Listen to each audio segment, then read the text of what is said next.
어떤 문제 앞에서도 기도하라. 한국에는 잘 알려지지 않았지만 지금으로부터 30년 전 지금은 신앙의 불모지로 여겨지는 스코틀랜드에서 새벽 기도 부흥이 일었던 적이 있었습니다.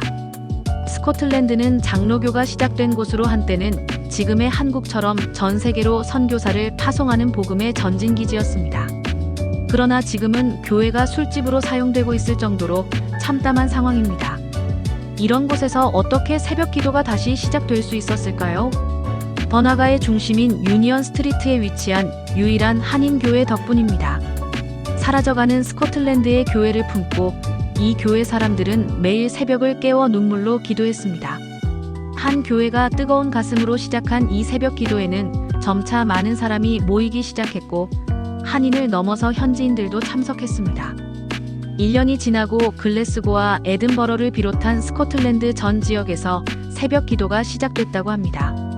놀라운 이 새벽 기도의 부흥은 채 10년이 이어지지 못하고 불씨가 사그라들었지만 지금 시대에도 뜨거운 열정을 품은 한 사람, 한 교회만 기도를 쉬지 않는다면 언제 어디서라도 다시 부흥이 일어날 수 있음을 분명히 보여준 사건이라고 생각합니다. 우리의 힘으로 어쩔 수 없는 일들이 일어날 때 우리가 해야 할 최후의 방법, 최선의 방법은 바로 기도입니다. 어떤 문제 앞에서도 하나님께 나아가 기도하며 하나님의 능력을 힘입는 믿음에 대해 묵상해 보겠습니다.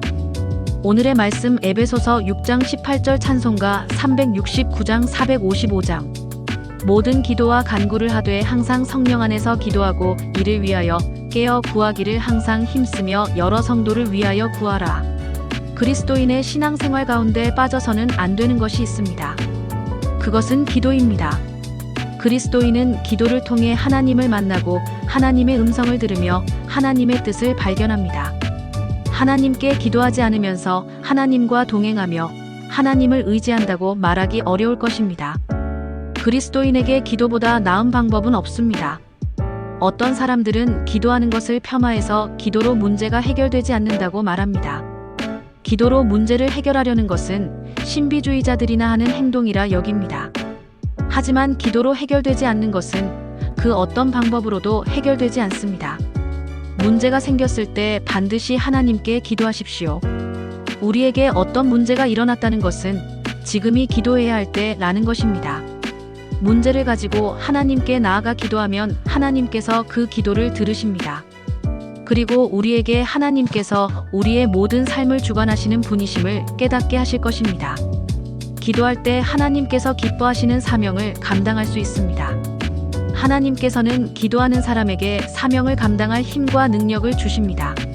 하나님을 위해 이 세상에서 더 크게 쓰임받기를 원한다면 기도해야 합니다. 작은 일에 기도하는 사람이 큰 일에도 기도할 것입니다.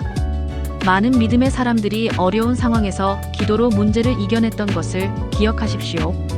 예수 그리스도께서도 문제 앞에서 하나님께 나아가 기도하셨습니다. 주님의 기도를 본받아 어떤 상황에서도 하나님께 나아가 기도함으로 주님의 능력을 힘입어 살아가시길 바랍니다. 오늘의 기도. 주님, 언제라도 하나님께 나아가 기도하게 하옵소서. 언제나 기도로 하나님의 능력을 힘입어 하나님의 선한 일에 참여하는 삶을 살게 하옵소서. 예수님의 이름으로 기도합니다. 아멘.